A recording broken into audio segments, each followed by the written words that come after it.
Well, welcome to Becoming More. I am your host, Leslie Ryan. This is episode 5. Had to take last week off. I just had so much going on with launching my course and been very busy on that. And I don't want to make these ever be like, I have to get one out. I have this pressure on me, and because I want it to come from an authentic place. Like, I don't want it to be made to feel like I'm not fully here and showing up. And I think if I would have recorded last week, I would have been doing it because I had to, not because I wanted to, and not because I didn't want to. I did. I did not have time.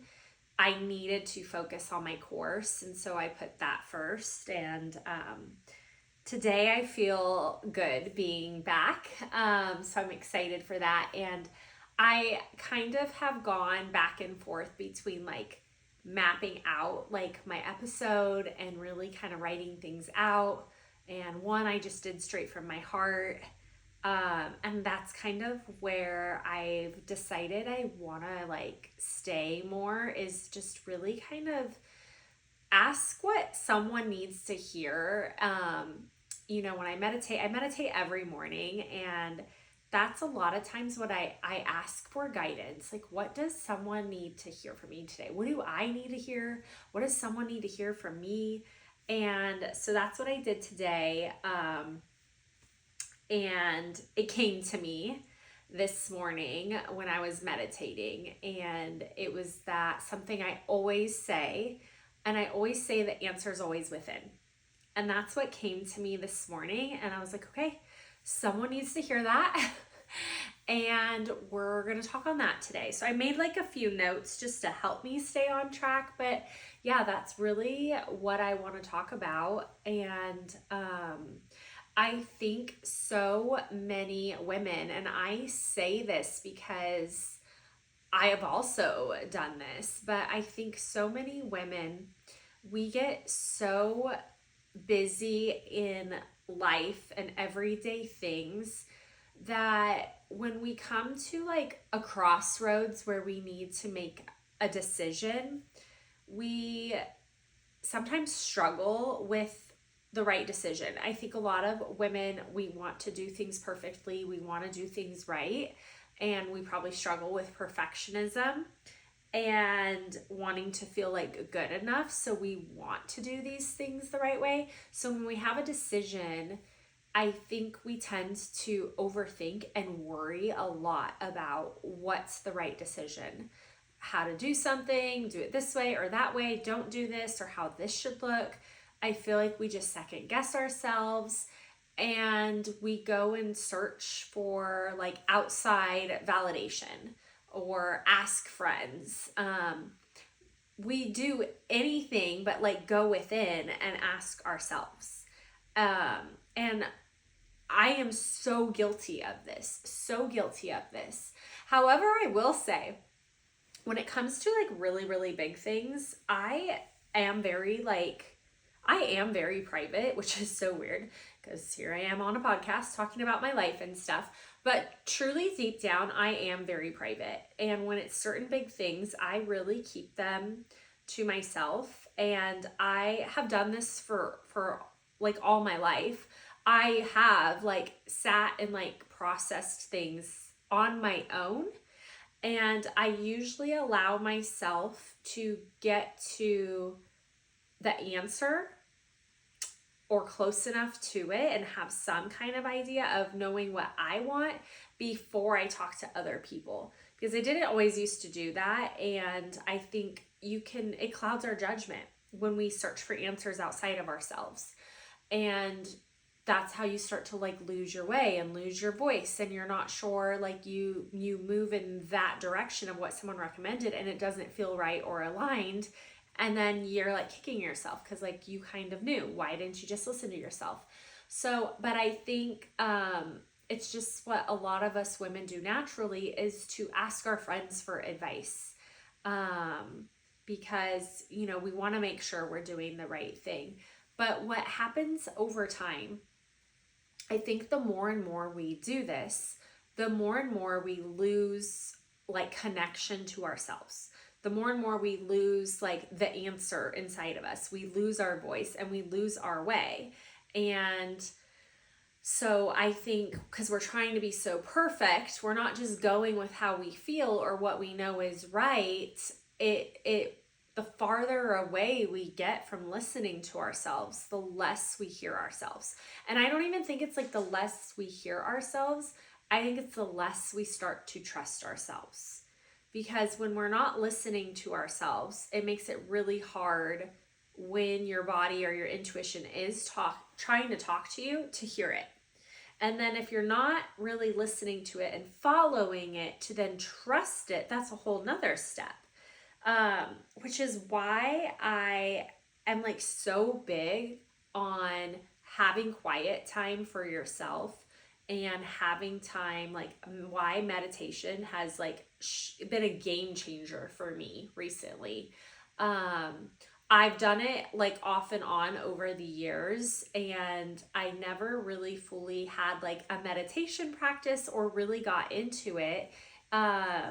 Even with all my years of doing yoga until recently, until I went to Bali, and it stuck with me from Bali. And then I came back home from Bali and I was working with my business coach, and it's something he really recommends us doing, like 20 minutes a day meditating. And I was like, I just don't know if I could have like 20 minutes every morning in my morning to do this. So I started with like 10 and I started doing a little bit, and it was most mornings, maybe not every morning. But then when I realized like the calm I was getting to the start of my day, and when I realized how I was starting to reconnect with myself in doing this, I got addicted to it because I began to hear myself again. I began to feel so connected to myself, and I also began to trust my intuition again and trust myself and lean on myself for guidance. And it feels so good. It feels so good, especially navigating so many big things right now going on in my life. I know that I have the answer.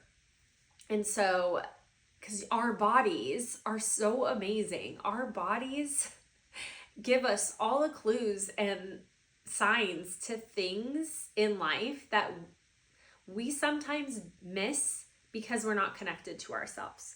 So that's why I really, really am like so big on meditation. So I feel like if you are someone who is like struggling in just like feeling connected to yourself, maybe you're not needing answers for anything, but just feeling maybe a little off and not like, fully like present with yourself, I would try meditating for 10 minutes a day.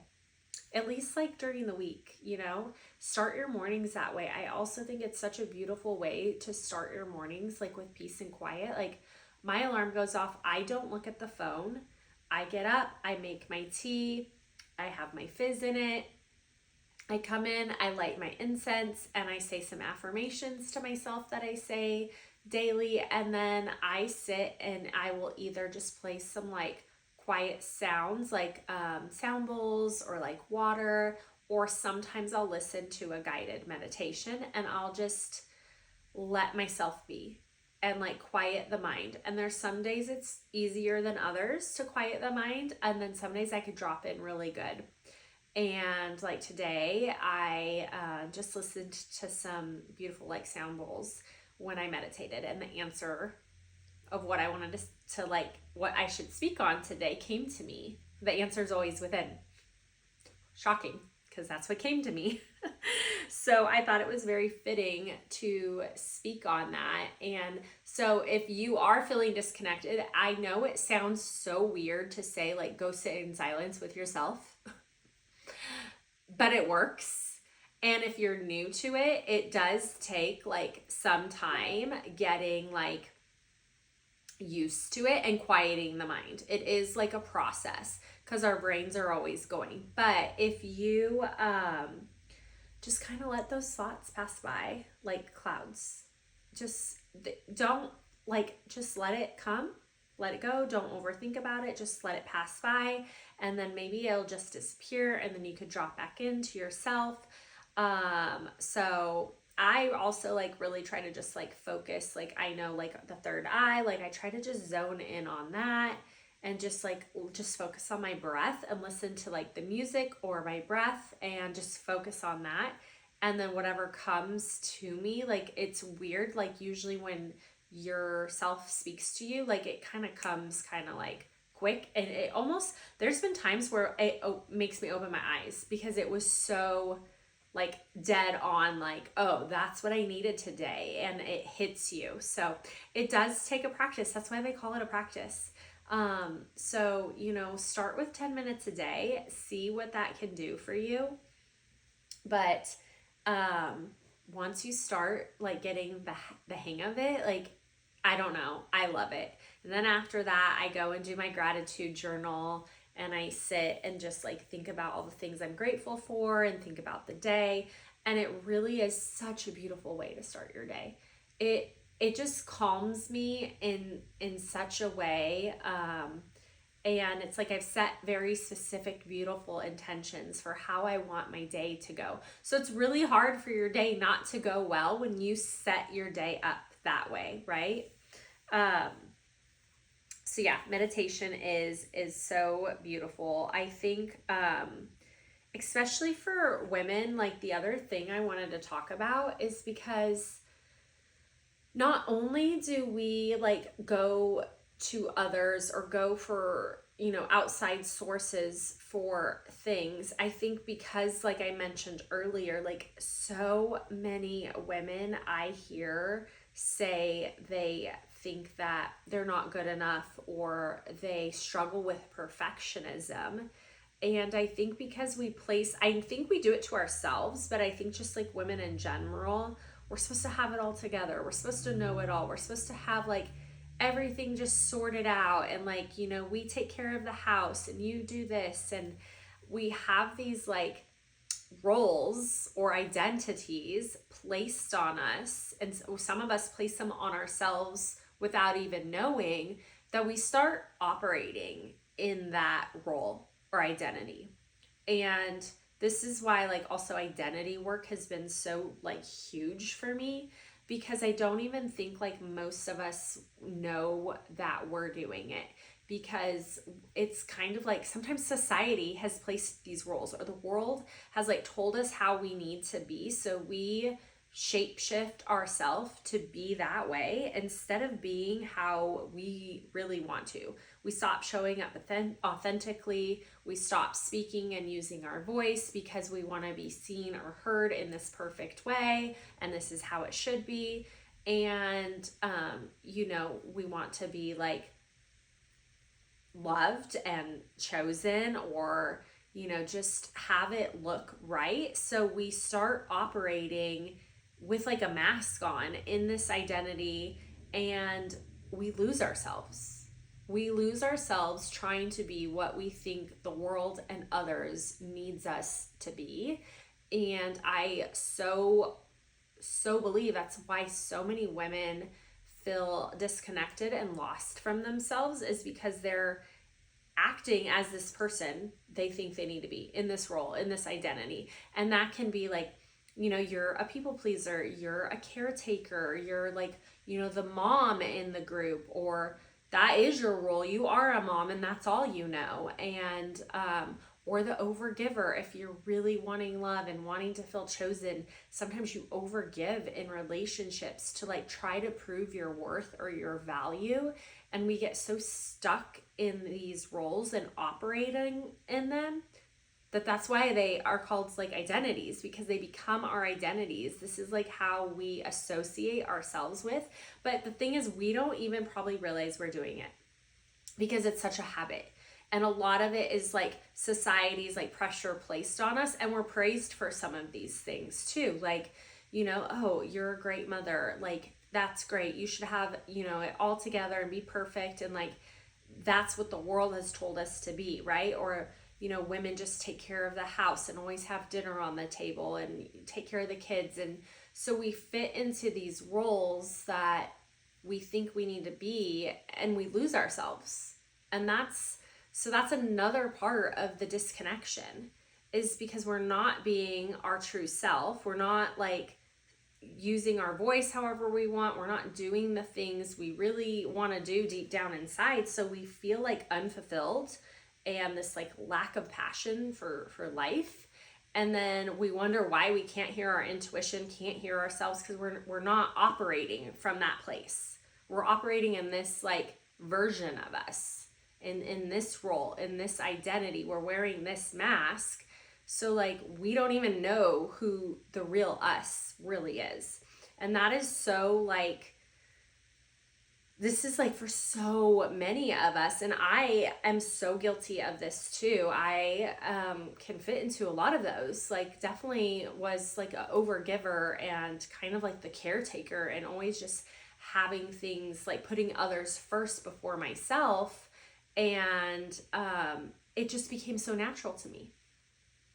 It became so natural to me that like I did it out of the goodness of my heart, and I didn't really realize like kind of some of the damage it was doing to myself, because I was kept putting others before me.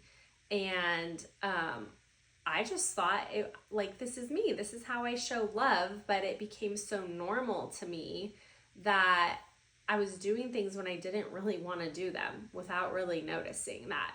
So I think that's why, like going back to like searching for an answer, and like saying that the answer is always within.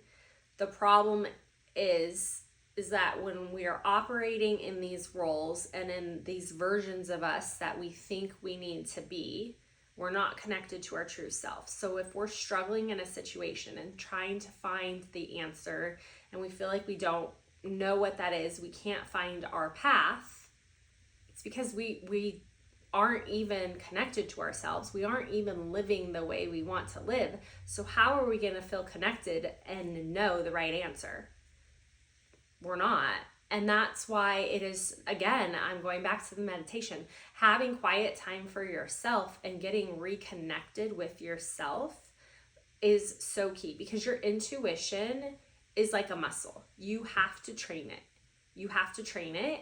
And there is like specific meditations you can even do specifically for your intuition, and testing it and trusting it, because we always know.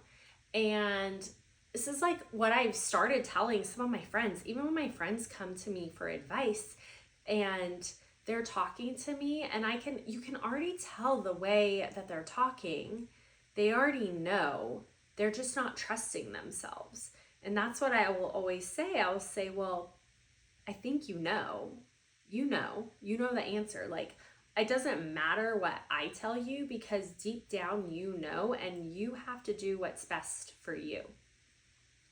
So that's like the advice I've been giving my friends these last few years, unless they like really, because they do know I have a good intuition. Sometimes they're like, I just want to know what you think. Like, I want to hear like your intuitive thoughts, Then I will when they really ask. But yeah, it's always within. It's always within, except we search for validation outside of ourselves all the time. All the time. And then when we follow that recommendation, it doesn't feel aligned, it doesn't feel real, and then we start to just lose ourselves more and more because we stop listening to ourselves. So the more you start to connect to yourself, to listen to yourself, the more you are training your intuition to speak to you, and then the easier it will get. And the more you do that, the more like self-trust you'll build with yourself. So that is like what was on my heart today. So if you are like struggling with a decision or something, or feeling lost or disconnected, just know like it is within you. You don't have to search for anything outside of you. And you just need to start trusting yourself, but most importantly, take the time to listen and to hear yourself.